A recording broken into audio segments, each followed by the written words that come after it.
let's get started. I just made it so that you can see your quiz answers on the homework. I didn't realize you could see your answers. You can now see the answers on 1 and 2. If you got something wrong, generally I wrote you like a whole like little thing about like why I was wrong and whatever. I didn't realize that like no one could see any of that, so I'm really glad you can see that now. So if you have any questions, come find me for homework 3. The answers will appear at midnight tonight. Because it's like if you would turn it in on time, you get full credit. If you turn it in up to a week late, you go only 20% off. So that second week expires tonight at night. If you want more feedback, let me know. Yeah, so give that a whirl and test that out. We're gonna have a pretty light day today. I don't have a lecture. I want to do like sort of a short lab, like doing some more things with the ACF and see how you can submit jobs to compute nodes and actually run something and shut your computer and go home and come back in the morning and all your work is done, which is fantastic. So we're going to learn how to do that. And then maybe look at another, depending on how much time we have, another way to look at your read alignment. And then you guys, if you just want to work on the study guide and asking me any questions about that, we'll wrap up with that. So no lecture. Any questions? And of course, homework is due tonight, so you can also stay and work on homework. Okay, so the first thing is ACFQ submissions. I gave you guys a link to the ACF documentation. It is long and pretty dry. But we've already done some things, which is exciting. We've done, you know how to access and log in. We have our Duo system working, and you guys will be ahead of the curve because what I recently found out is that they're going to start using Duo for everything, like my UTK and Iris, and like every system on campus is going to be a second method of authentication every single time you log in, which I think is going to be really frustrating, and they're going to have to hire like 50 new help desk people to deal with all the people who have issues with that. But you'll be ahead of the curve because it looks like they're going to use Duo for that. So we already did that, which is good. We've seen a little bit about the module system with software. We haven't done anything with compiling, but we've done a little bit of data transfer. So you've seen secure copy. For the folks who couldn't get secure copy to work, many of you have seen FileZilla. If you want to do your research on the ACF after this class is over, not using the class resources, you need to read the section on allocations and how to get yourself an allocation.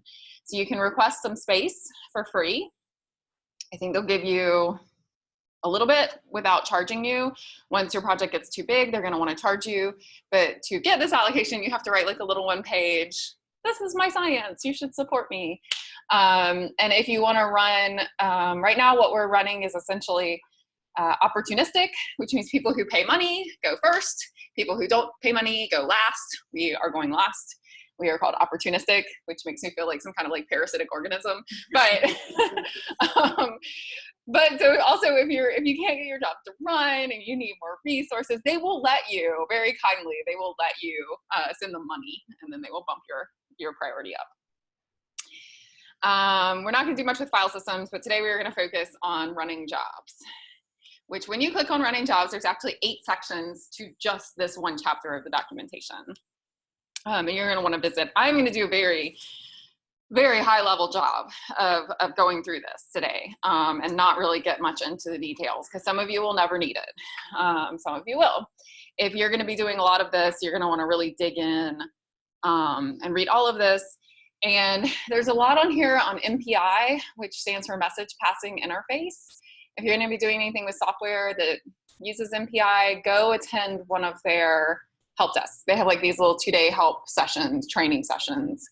And I recommend you just go and sit in on one of those because we're not going to cover that in this class. All right. Okay, so what have we been doing so far? We've been using this qsub command, and we've been using the -I. And that means I want an interactive terminal on one of the compute nodes.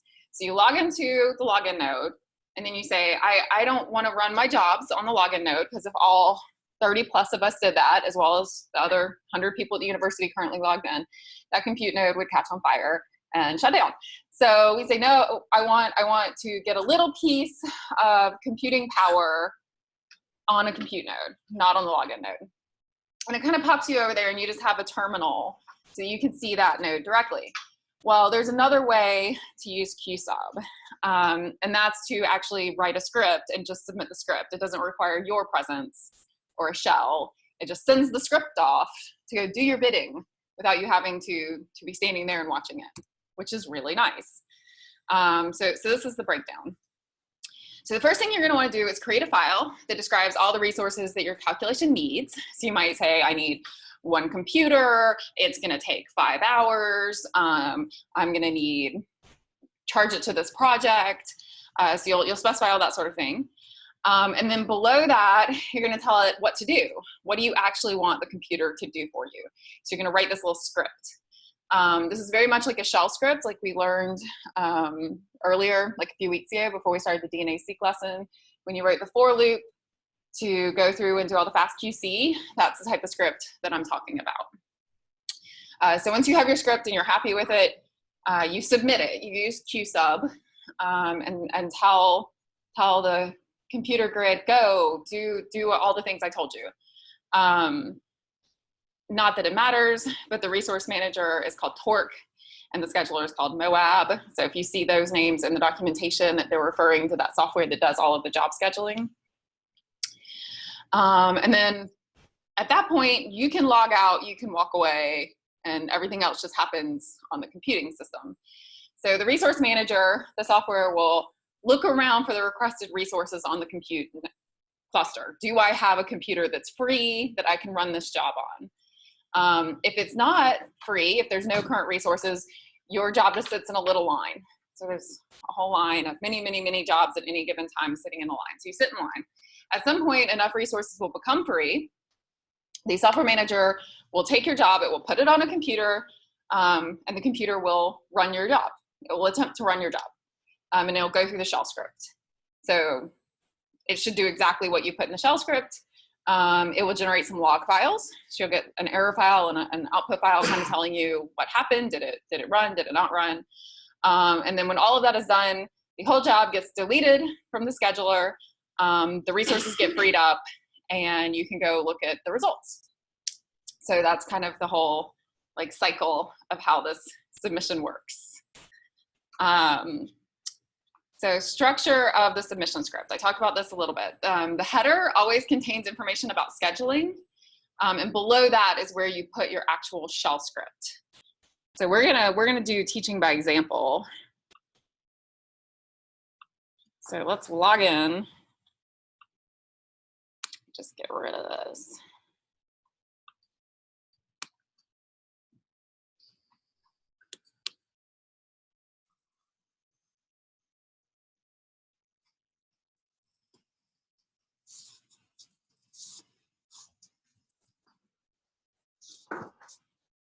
Oops.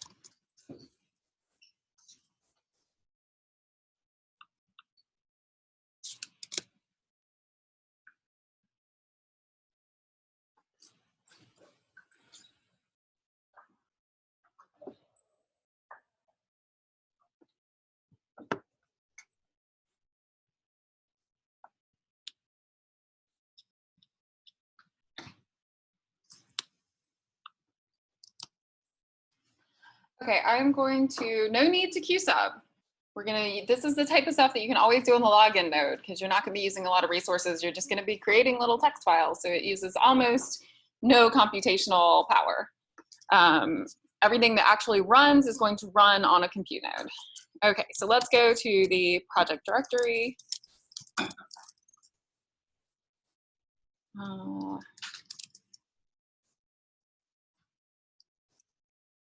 I'm going to delete my directory called ACF practice so that we can recreate it. So yours should look something more like this. Maybe a few less folders than I have. I'm going to make a directory called ACF practice and CD into it. And it should be empty because I just made it.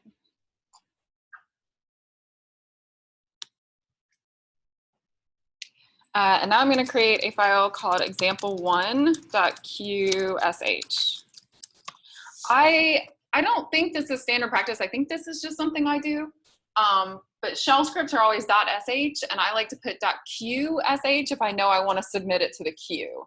Like this script was written to be submitted to the cluster. It's not meant to be run directly on the command line. And we'll see as we build the script. It doesn't actually matter. You can actually run these scripts on the command line. They will work fine. But if it has all that extra header stuff that allows it to be run on the cluster, then I just like to denote that to myself. Okay, so the first thing you put at the top is this directive #PBS. All of your instructions to the scheduler start with #PBS. And the reason that is that if you run it on the command line and not with the scheduler, the # makes it look like a comment. But if you run it through the scheduler is smart enough to know to look for any line that starts with #PBS and to use that to kind of guide what kind of resources you need to get allocated for this job.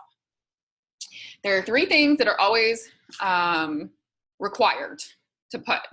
The first one is an account number.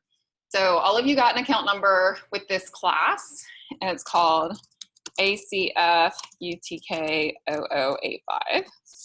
That's our class account that allows us to all be on there. They run the ACF like a service center, where every time you're using compute power, they are quote unquote charging an account. So our account is free, which is good. I don't have to pay for it.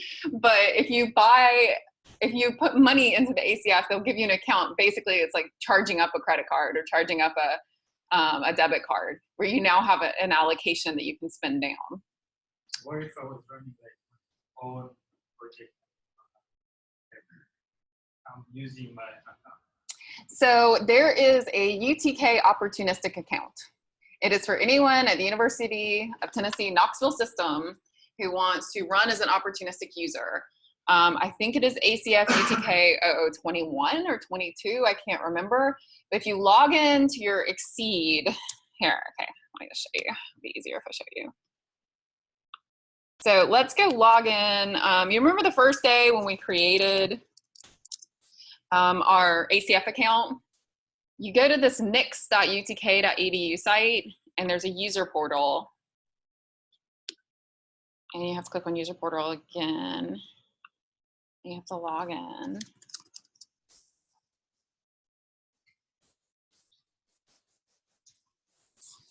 And you have to do again, of course.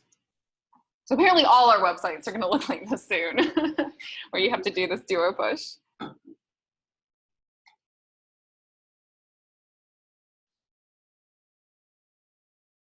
Okay, so this is mine. And you see how I have projects? I have these 4 projects. I don't know what you guys have.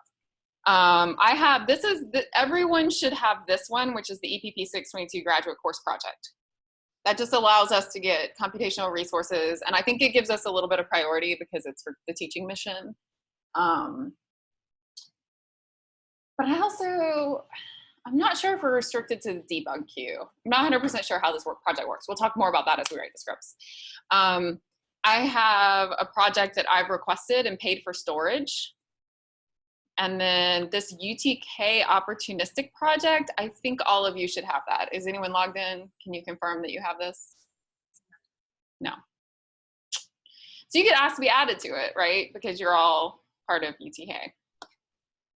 And so anyone can become a part of this project and charge hours to the project. It will run at a low priority, right? So if you want to contact the ACF and fill out an allocation form and write up your little research description, and maybe cut them a check, then you get your own little project number and your own account, and it has a certain amount of hours in it, and you get to charge it, and your job's run at a higher priority. So if my job's sitting in a queue and you submit a job, it immediately jumps in front of my job. So my job could potentially wait forever if enough people are submitting priority jobs. That hasn't happened yet, but my jobs do sometimes, I'm still opportunistic, so my jobs do sometimes take 2, 3, 4, 5 days to run, depending on their size. I can still copy my private files to the class file folder, like to the class. Run from there. Yes, for now. So let's take a look at this. I don't know, this website takes a really long time to load too.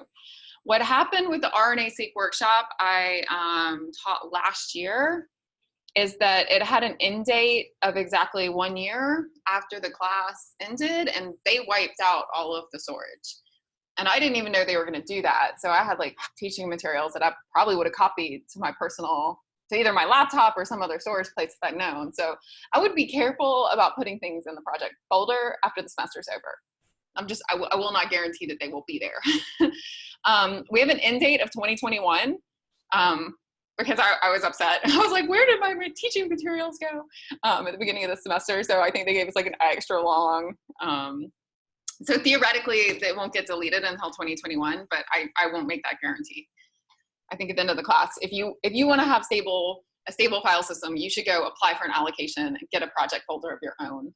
It's also more secure because anything you put in the class folder, we're all going to be able to see or maybe overwrite. And let's say you accidentally leave the permissions open and somebody else comes along and overwrites all your files, like that would be bad. So you should get your own project folder with your, like you're the only one who owns it, you're the only one who can log in. Or you can get, like my lab has a group set up. So everyone in my lab, we share a project folder and we can all see each other's files, but no one else can see our files or alter them. So that's my recommendation. Yep. So if it can take up to 2, 3, 4 days to run a job, like if you're doing like bow tie or something on your own personal computer, not a necessary trade-off, like is it faster to just run it on your own computer or to keep going through the system? We like to use ACF for things that are not time critical, if we just don't care. And the other thing ACF has that your laptop doesn't have is nodes with a lot of memory. So if we need to run a job that needs 100 or 200 gigs of RAM, that's where you have to go. So if it will finish on your laptop, it may finish faster than it will in ACF. Just depends. And also if you can break the jobs up into pretty small chunks, they'll go fast. Like a 1 hour job, if you submit a job and only request an hour, it'll launch super fast. If you request 12 hours, it'll take days. It just depends on the size of the jobs because and that kind of makes sense, right? If you think about Tetris or if you think about Tetris with variable size pieces, if you have a lot of big hunks, they're harder to get slotted into the schedule. And if you have lots of little pieces, they kind of fit anywhere. So if you have lots of little 1 hour jobs, they'll run because they're filling in gaps between the big jobs. So if you launch a really big job, you have to wait for like a computer to be open for 12, you just don't have as much scheduling flexibility. So that's kind of how that works. Yeah. The other thing we can look at while we're here, if you're curious, I don't think I ever showed you guys that. That would be good.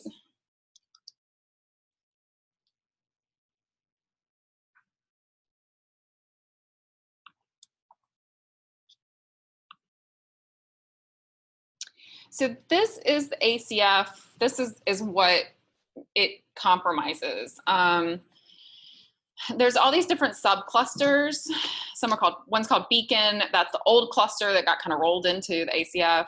Rho, Sigma, Monster. Just a few weeks ago, you remember that Wednesday when we couldn't have class because the whole ACF went down for 12 hours?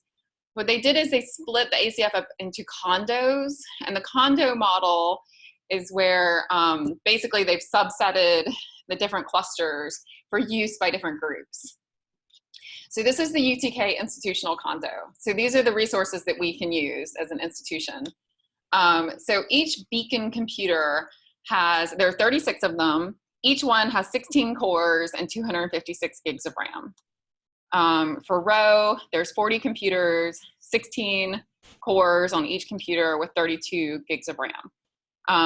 So it's good to know what kind of computers, and you can request, like I only want my job to be run on a Beacon computer, or I only want my job to be run on Monster. So Monster is one computer with 24 cores, but it has 1 terabyte of RAM. So this is like a very expensive, cool computer. Like this is what you would do if you had to assemble a giant genome. Yeah, so I think I've never actually tried to schedule anything on it. I have no idea how long that might take to actually run. You might have to, I would email the help desk before trying to schedule anything on Monster. And so previously we had access to all of this, but I think there's too many collisions. So now this is the Health Science Center has their own kind of mini condo. And then these are all the people who have private clusters. So research labs that have enough money that they have bought their own set of nodes. So this is all that we are allowed to schedule jobs on for now, if that makes sense.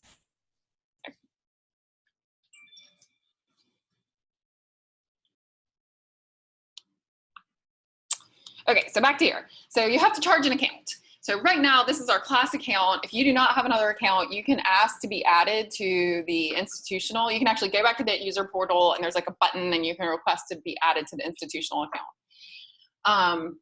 But you have to put something. They will not, the ACF will not run your job unless there is an account somewhere to charge it to.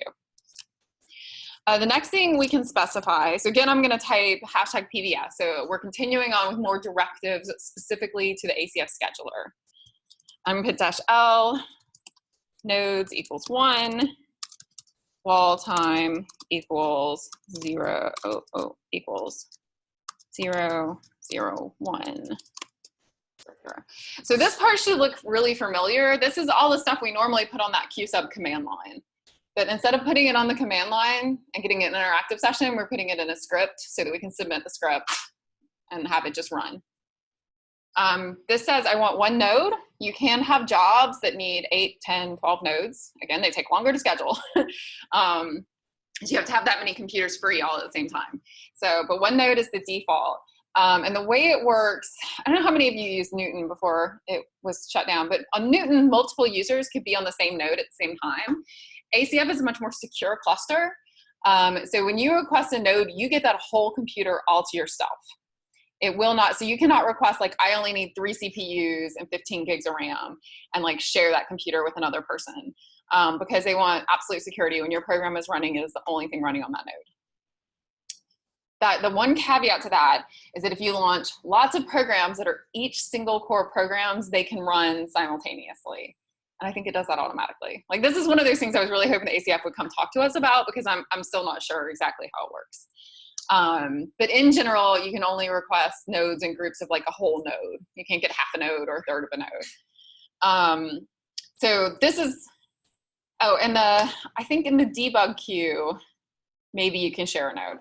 The debug queue is new too, and I don't really know exactly how it works. Last time I tried to modify the work time. It didn't work. Oh, okay, so our account is limited to 1-hour sessions. So if you try to request more than an hour, it will tell you you can't.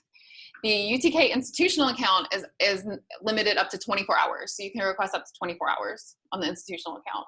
But on our account, and I don't know why, but for teaching accounts, they give us a limit of 1 hour. Bummer. That's why it kicks us off after 60 minutes. It's really frustrating. For this job, I'm going to request 1 minute. Yeah, go ahead. How long, like, how do you know how much time to get for Oh, it's such an art form. Like, there are so many times that I run a job and it dies in the middle and I have to like restart it and add more time.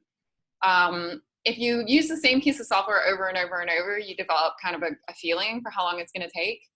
But there's no good way going in. You just like make a guess, and then if that didn't work, double it. And then it can be kind of a frustrating process, yeah. So on Newton, I always tended to just always request the maximum amount of time, and if it finished early, great. But on ACF, you're strongly penalized for that, right? If you request a really long amount of time, your job won't run for days. So it's a balancing act where you try to request like enough time that it'll probably finish, but not so much time that it'll never get scheduled. Yeah. There's some things that like, if you can run one example on the command line and then you want to do 20 of them, you can just multiply by 20 and say, oh, it'll probably take this long. But if you have just one big job and you don't know how long it's going to take, that can be trial and error.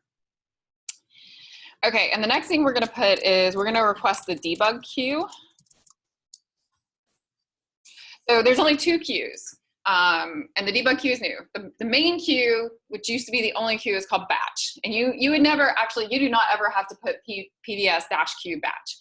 Batch is the default. The default is that it just goes to the main queue.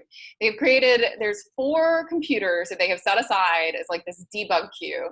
And it's mostly meant for teaching. So the jobs launch quickly, but you don't get much in the way of resources per user.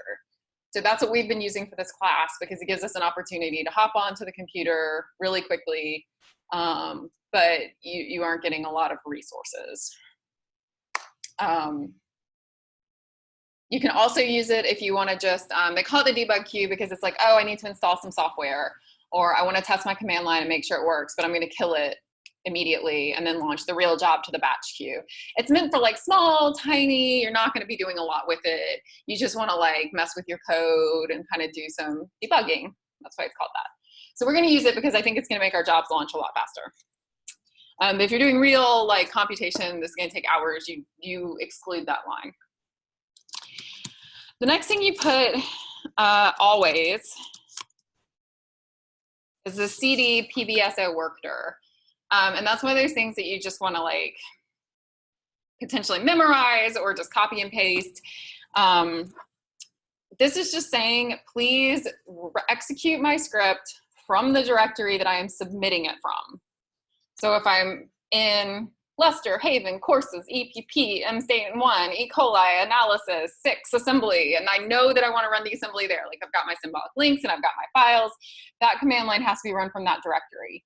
What this says is change into that directory, change into the directory where I submitted the script from.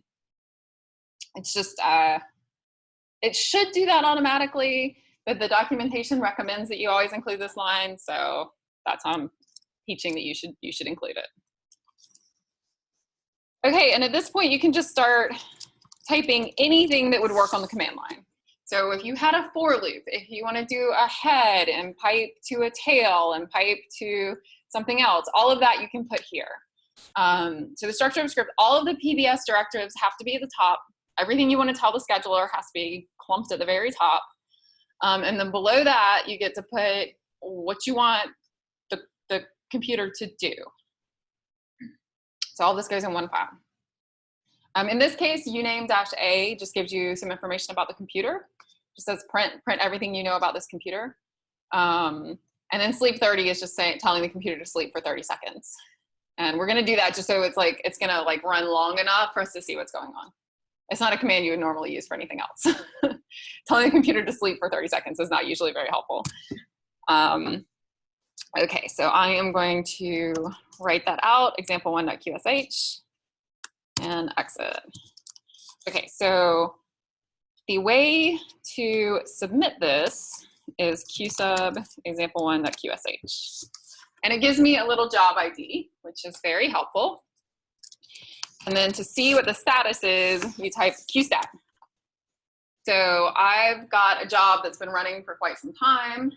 And this is the job that we just submitted. And you can see it's 1152976, and that's this one. It has a queue status, which means it is queued and waiting. I put the status symbols in the notes for the class. When it goes from Q to R, that's when it's actually been launched. Okay, so now mine has turned into an R. So it's running somewhere. If it's suspended for any reason, you'll get an S.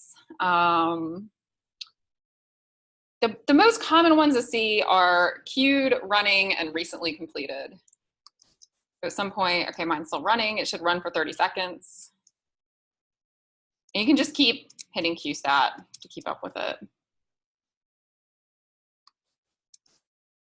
And now it's completed because it changed to a C.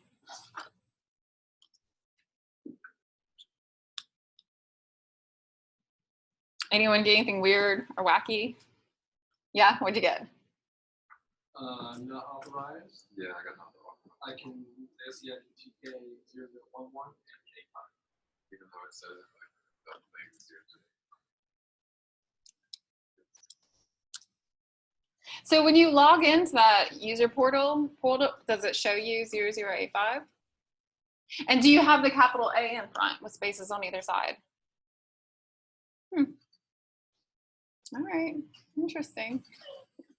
I haven't had that one before. Huh? S and C.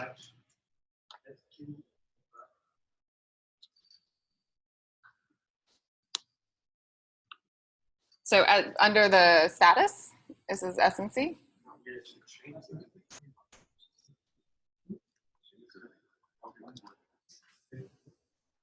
Under the time Mm-hmm. I have C drive. You have C? Yes. Yeah, so C means recently completed. Mine, it took all this and then replaced it with GTL. So for those of you who it works for, you should now have 3 files in your directory. So it takes your the name of your script and it gives you an error file and an output file. There we go. So if I ls-l, we can see that my error file is empty, which is great, no errors, but I have some output. So let's see what my output is. So this is actually the output that was generated by the uname-a command. I said when you get on a compute node, run uname-a, that produced some output that got shoved into the output file.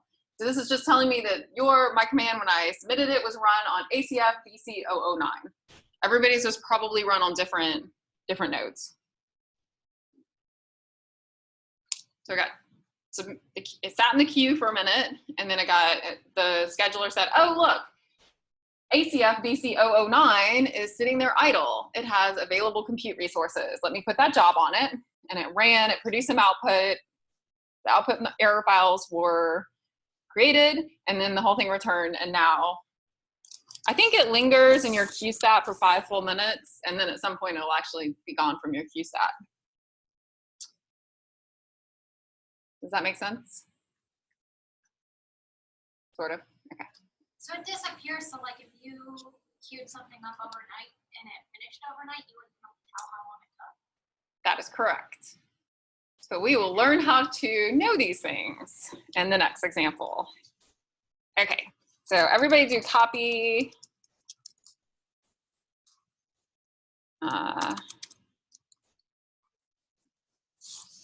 Copy from this tree reads directory, which everybody should have access to. And you should now have some sugar maple and tulip poplar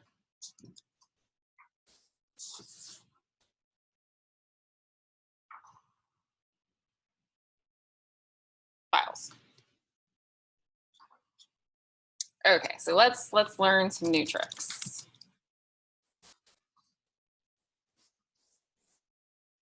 So again, we always start with our PBS directives.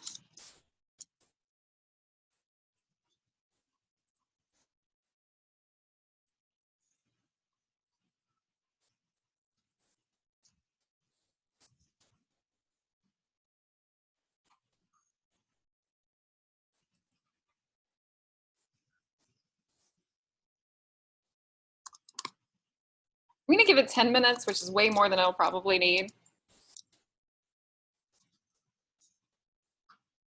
Okay, so the -m, lowercase m, says, I want you to email me. And then these little letters tell you what it wants you to email you for. So let me come back over here. So there's this nice little section called Common PBS Options. So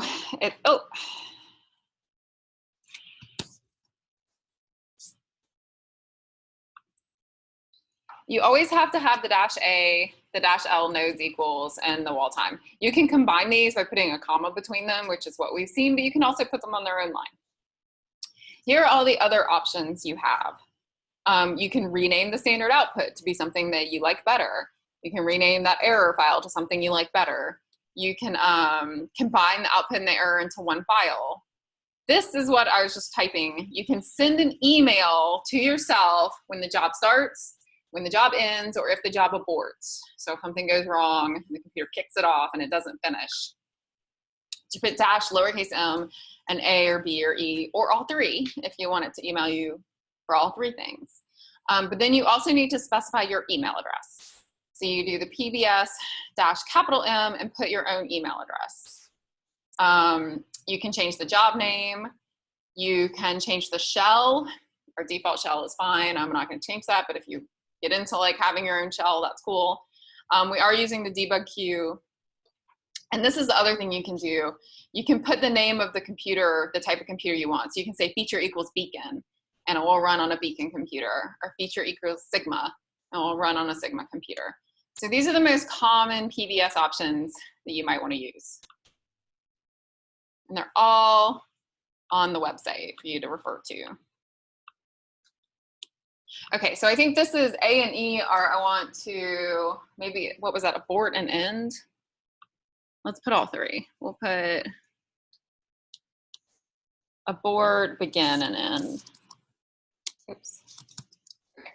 Email me about all the things that you know about. And then I'm gonna put my email address.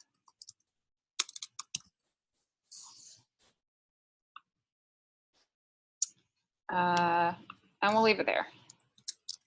So we always do our CD, PBSO workdir. We'll do uname-a again. And then we can do some real stuff here. So here's the thing. We have to load the module inside of our script. So I could load the module on the command line, but it would be loading that module in my environment on the login node. When this goes off and gets run on BCF 008, it doesn't know about your modules. It doesn't know what you have loaded. So you have to, if you want to load software, you have to do that inside the script. So when it gets launched on that other computer and it starts getting run, it's running from scratch. It's running as though you just SSH'd in, right? It's running as though there's no prior knowledge. So you can load your software inside of your script. -t2 -o dot. And then at this point, I am going to write that. Oops.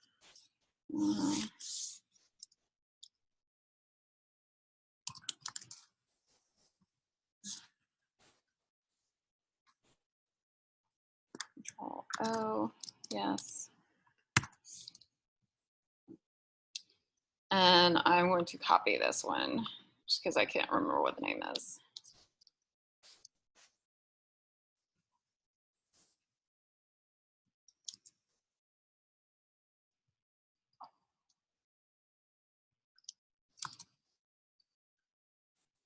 Oh, don't type BI, sorry. Type nano. If you're stuck in BI, raise your hand. No Rolla can help you out. Sorry, type nano.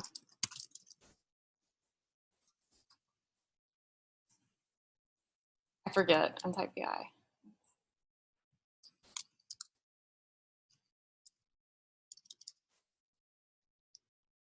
And I'm just gonna paste the name of our two files. So fastqc-t2-o dot, and then the sugar maple file 1 and the sugar maple file 2. Now, if we ran these two lines on the command line without putting them in the script, we know they would run fine. So that's gonna be our first indication that we think they'll run fine once we put them in a file. So testing things out on the command line before you run them, maybe with a small data set or maybe with one file out of 30, that's usually the way you're gonna convince yourself that these commands are gonna run correctly. I'm gonna write that and exit. And then we submit that in the exact same way. Gsub. Now my example 2 is showing up and it's queued to be run.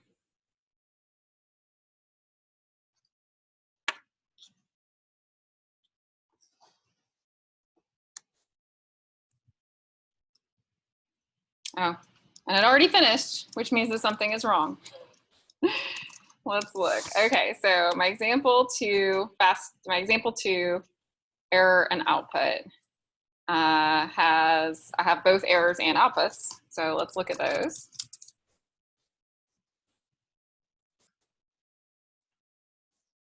Start analysis. Oh, maybe it finished. Failed to process file sugar maple control RNA r1.basq Java file not found exception. So that is a pretty straight, except it looked like it ran. Huh.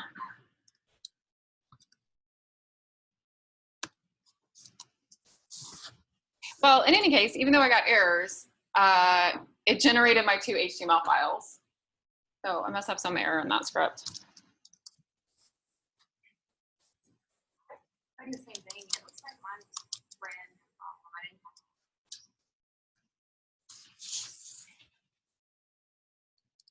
I don't see any obvious error here.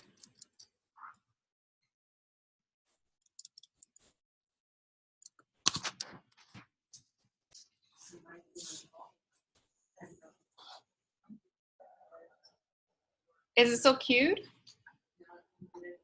And you don't have any outputs? Hmm.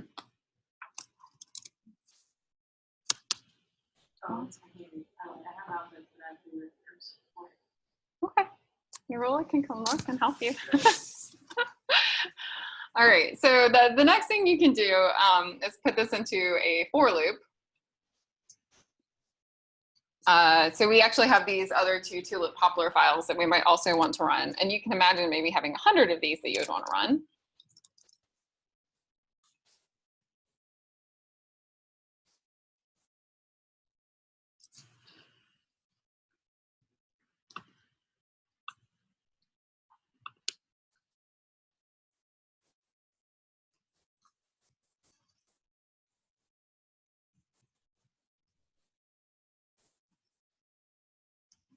So my count. We want 1 node. We'll give it 10 minutes again. And we'll use that feature equals row. So we can say we definitely want this to run on a row computer.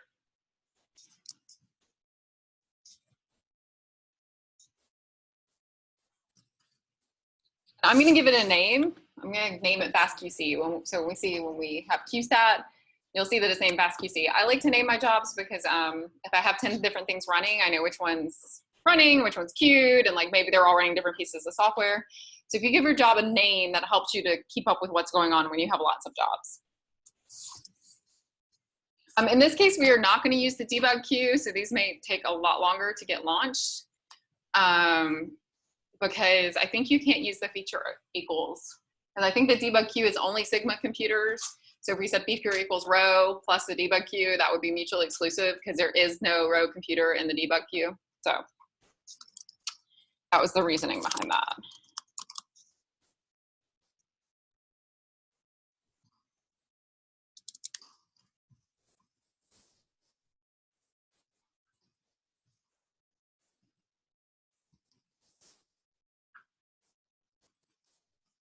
This should look pretty familiar.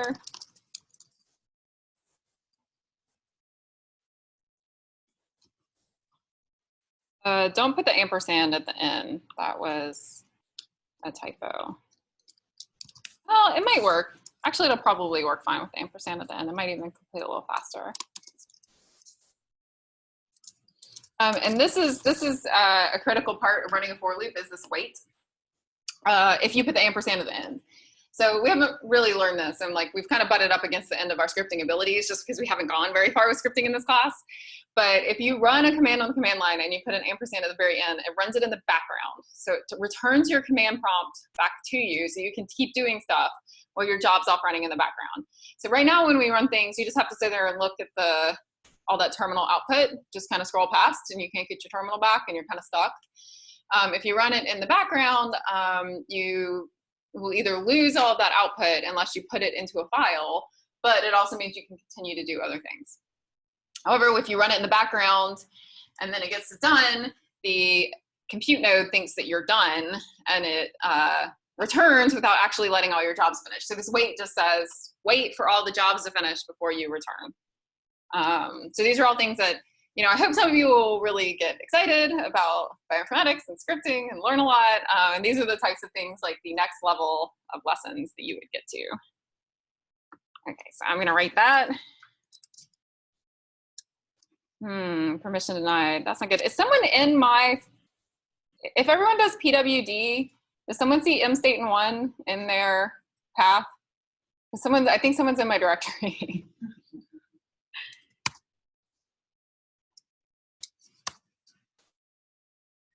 Okay.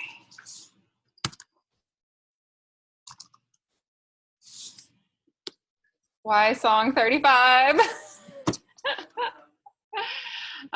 Yeah, so that's, and this is a problem because I keep opening up permissions for my directory so people can copy things. So it's okay, it's no big deal. Just go back to your own directory and I'll start from a new, well, I'll call mine example 4. Someone else has done that, you don't have to feel bad. Like there's actually other people in this class have done that before.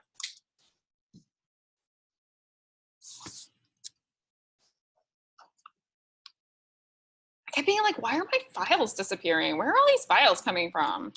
I think that's why I had that. You got the error and mine ran, or else,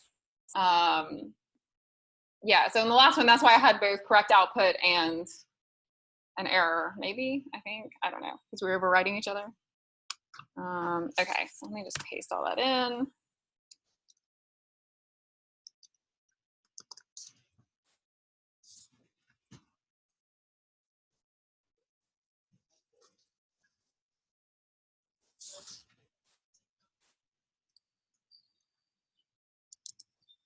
Okay, well, I'm not gonna run it because it's already, they're already all there. So someone else, I guess, has already run it. So hopefully if you Q sub that last for loop, it should work.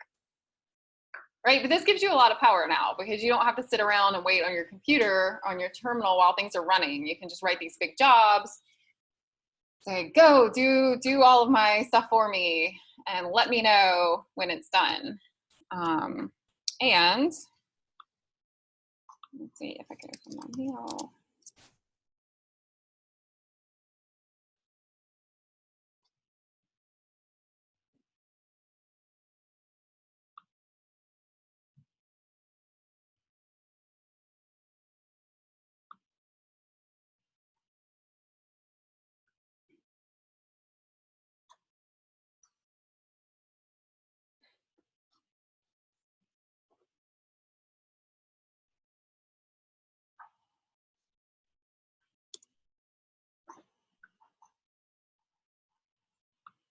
So if you, mine always go to spam. I don't know why, yours may or may not, but you'll actually get your PBS job notifications.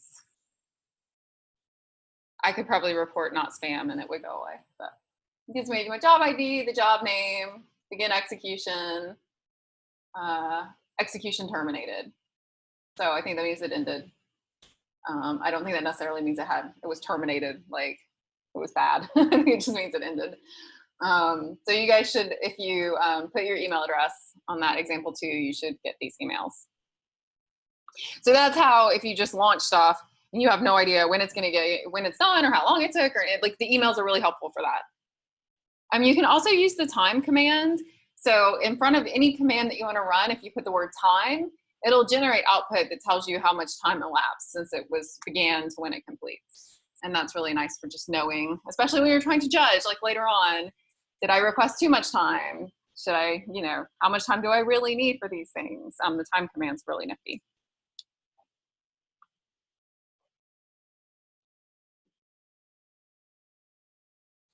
Okay, so that is super, super high level introduction to submitting jobs on the ACF. Any questions? Yeah.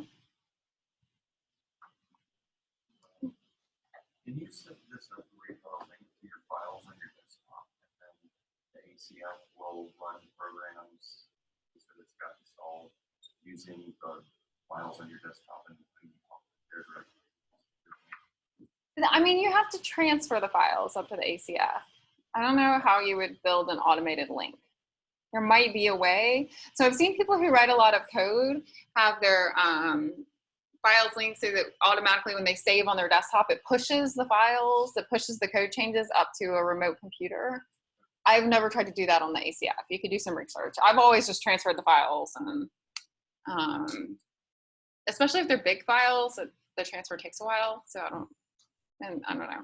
But maybe, not that I know of. I would just transfer them, but there's probably a way to do it. Yeah, because with some things you can mount, like I don't think the ACF lets you do this. You can mount a whole external file system on your computer. It looks like Dropbox or like Google Drive, where like the files all live somewhere else, but you can view it like it's a folder on your computer. Go through the file transfer documentation for ACF. I've never noticed anything. There might be something about a remote mount. I'm guessing they might have shut that off because it's a security hazard, but you could look and see, or you could email the desktop, and I mean the help desk, and ask them if they have any solutions like that. Yeah.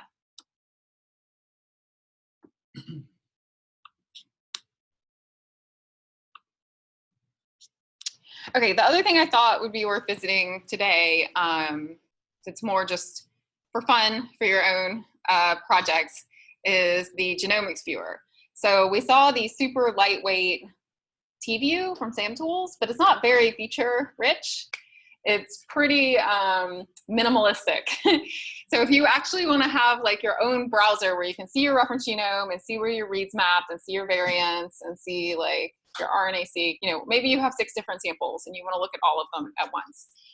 There's this really nice IGV viewer. This is the website.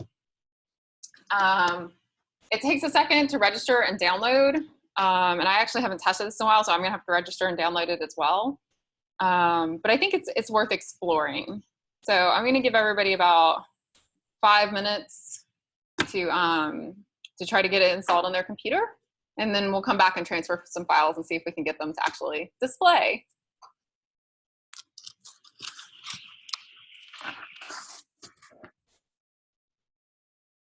And the link's on the course web page, so hopefully you guys can find it.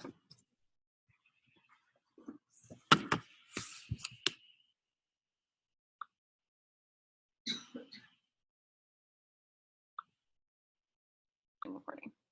Okay, so we are gonna go get our BAM file. I'm gonna open 2 terminals.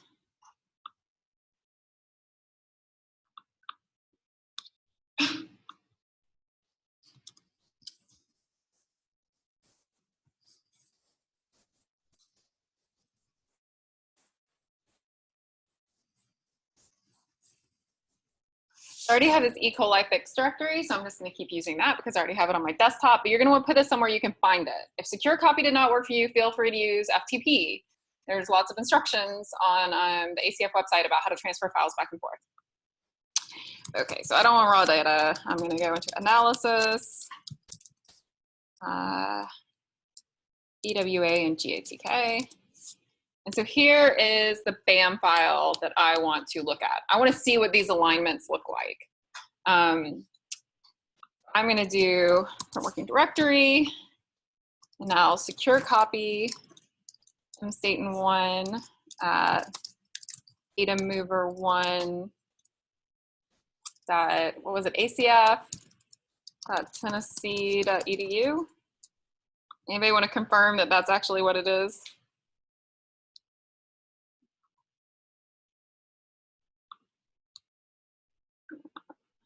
Let me go look real quick.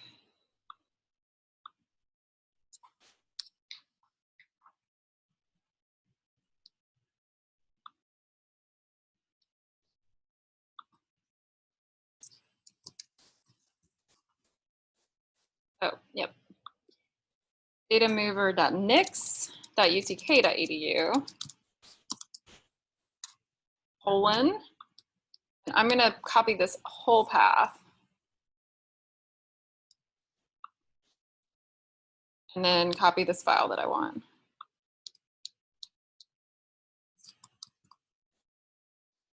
And copy it here, so the single dot. So, oh, it's not really that big, is it?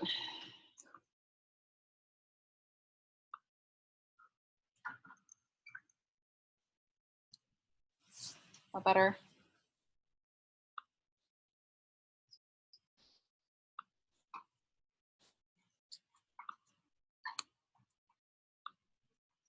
Okay, so the command is scp your username at datamover1.nix.utk.edu colon the entire path to your BAM file. Again, with your username right here, not mine. And then a period, which means copy it to the directory that you're in. Hopefully you need to be in a location on your computer where you can find it.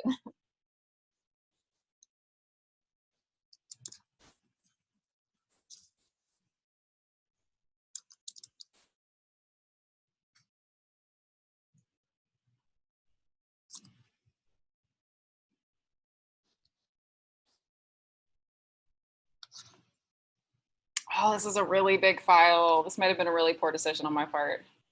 Okay, we'll see. If it doesn't work on my computer, it might not work on your guys' computers. It might be too big.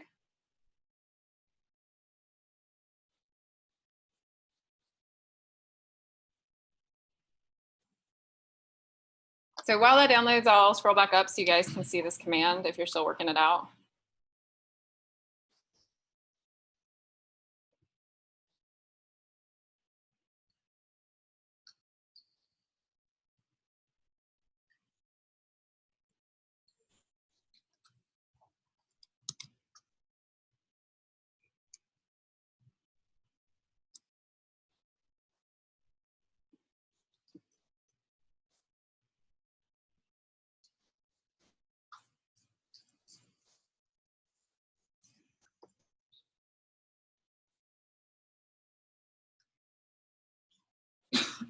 All right, I'm gonna hit the up arrow and just add the .bai file here.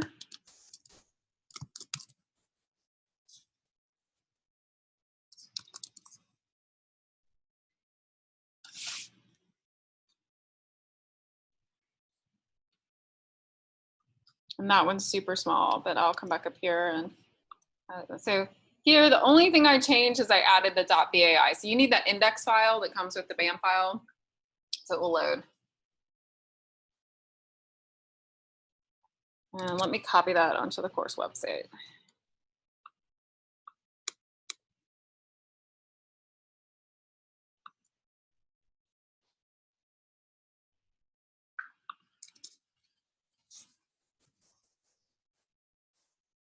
How about commands?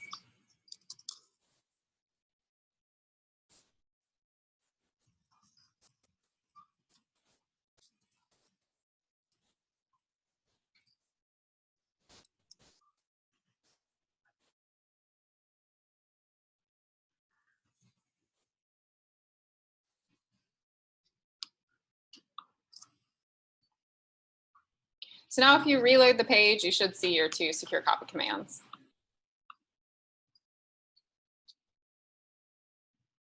So do an ls, I should see my BAM file and my .bai file. And this is the terminal that's on my laptop, and this is the terminal that's on the ACF. So don't be afraid to get a lot of terminals going, because sometimes that's what you need to be able to like get what you need done. Okay, so let's look at what that looks like. I'm gonna do load from file, and I put this in E. coli fixed, and I'm gonna go get that BAM file and open it up. This might take a little while. Okay, it says zoom in to see alignments. This is a good sign.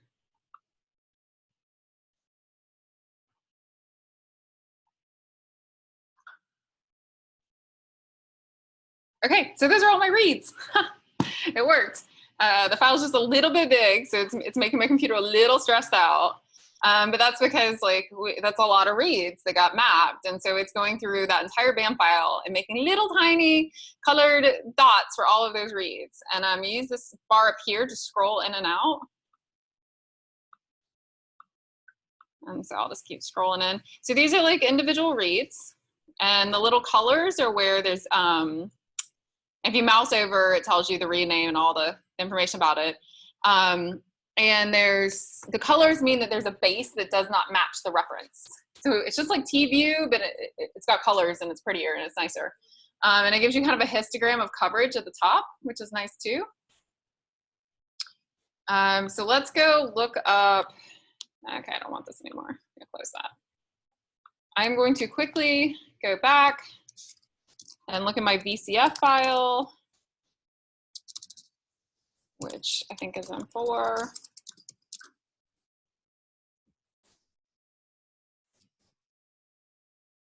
I should have a variant at 4569452, which is an AG conversion. So let's go back here. I should be able to type that in up here. And there's my SNP. And so now I can look at it and say, oh, yay, my SNP exists. And it's very consistent all the way through all those reads. It's okay if this is not working for you. This takes a little while to get working. IGB can be a bit of a pain. secure copy is a bit of a pain. You've seen it, you have the video, I'll post the video. But this is how, like, I just want you guys to think about, like, I don't want you to feel like this class is like, oh, I run software and things come out and they must be believable. Like, you should be looking at your data. You should be thinking about, did the software I use really give me reasonable results? Did this make any sense? Am I publishing something that's like total crap? Don't do that. So now I have confirmed in an independent manner that my variant calling pipeline gave me back a variant. And I went and looked at it and convinced myself, yes, that variant exists. My variant calling pipeline is not total crap. It is good. So that's like the important thing that as a scientist, you want to be like going through and checking. And IGV is just a nicer way to look at your data, or a way to look at lots of your data at one time than TView. So you can keep going to that file add, a file load,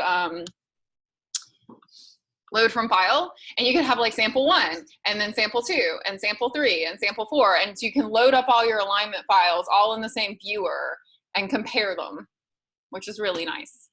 So some of you may need this for your project. It may help you to like show like, oh, I'm interested in this gene and I'm interested in the different alleles and we had sequence data and this is, and you can visualize it. Yep.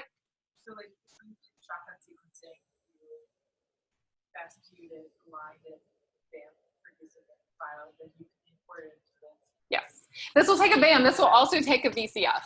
Wow, that's Yeah, it's very nice. So as long as you're here again, you guys don't have to do this, especially if you're still like back earlier in the lesson. Don't worry about it, but just so you can appreciate the power of what you could do is let's go get that VCF file.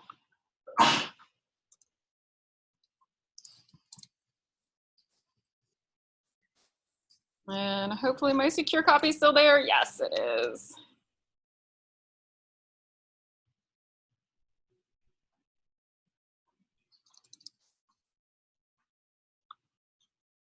So this is called for BCF tools.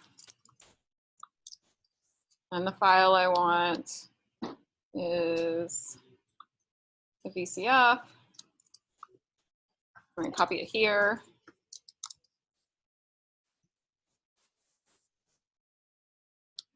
And push.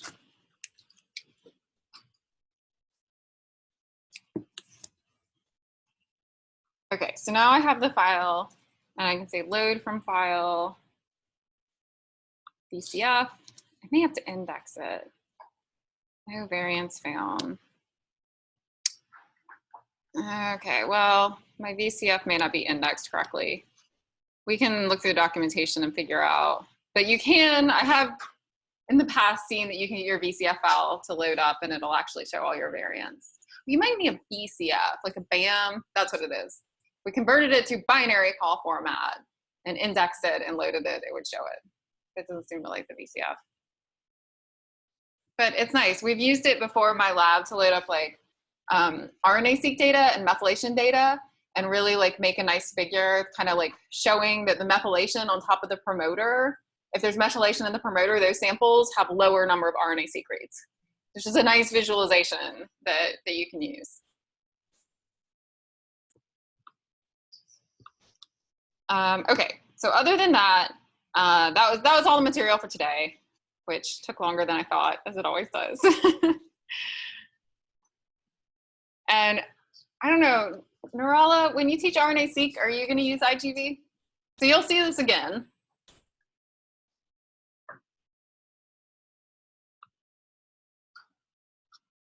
Okay, and feel free to finish up the assembly from last time if you want, if you need more time on that. I did put a note here. Please put the scaffold statistics in the spreadsheet. So if I go back here, so I did my assembly. I created a directory called 5assembly.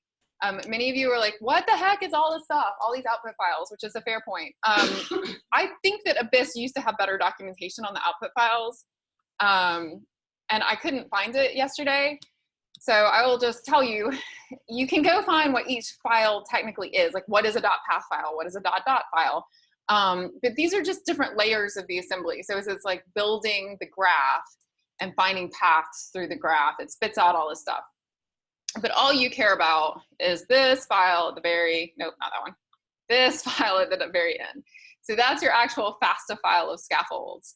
And if you're looking for the statistics to put in the spreadsheet, you can use that assembly stats program that I put in the instructions, or you can just look at this E. coli stats, that tab. So it's going to give you, it's a little like chart, it's a little tab delimited chart. The first line is the unitigs, the second line is the contigs, the third line is the scaffolds. We are concerning ourselves with the scaffolds in this class, or at least for the purposes of that spreadsheet. The unitigs are something that's like pre-contigs. I don't have a great mental map of what a unitig is, but the unitigs are smaller and less contiguous usually than the contigs, and the contigs are what are getting ordered and oriented and turned into scaffolds. So if you guys want to go update any of your spreadsheet entries, go ahead and do that.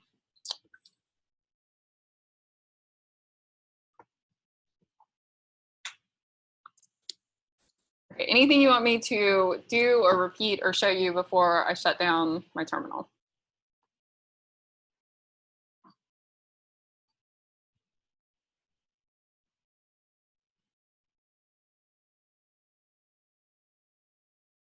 Secure copies, Q subs, something from earlier in the semester that you're confused about for the test? Not there's no command line on the test, but you just had a concept. Can you back over how you think that contain sort of M file do that? Yep. So get rid of it. Let's go to remove track.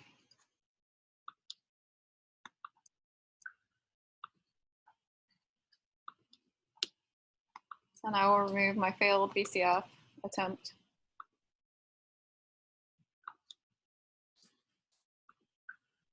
So if you go to File, Load from File, right at the top. If you did not transfer your index file, it will try to create it for you. But I think it's usually more efficient to just transfer the index file, because sometimes, I feel like in the past, sometimes it's not actually, because I think it has to like, sometimes the indexing doesn't run correctly. But yeah, it's just File, Load from File, and it should automatically create your histogram area up here and the actual read alignments down here. You may have to zoom in. It may say something like zoom in to see alignments, and that's, you can use the minus zoom out and the plus to zoom in.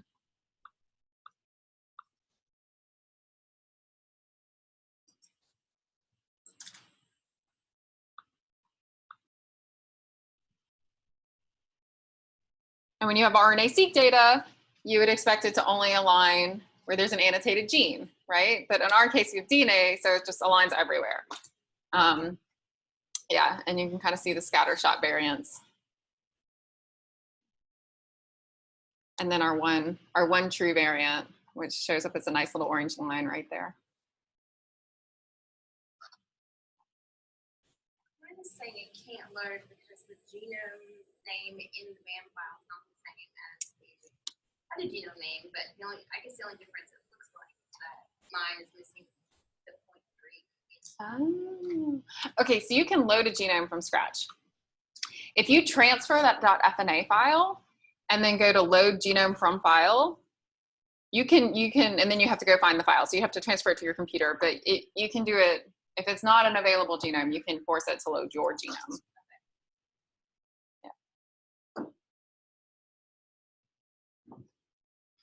Yeah. Question about the assemblies. Mhm. So when I read the stats, like giving me the name of scaffolds, what are we doing? It gives me different numbers than stats file.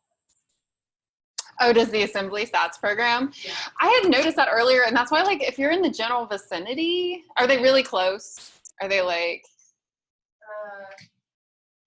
no? They're like 90,000 off when it comes to like the total assembly size. Oh, that sounds like too much. It's a lot. Okay. Okay, let me check mine. Scaffold is like 1,000 off. Okay, Lester courses.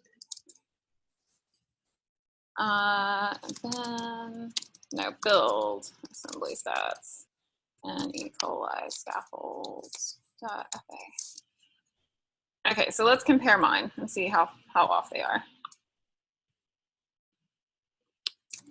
So this says the sum is 4626548, and this says 4592031. So yeah, that is quite a bit different.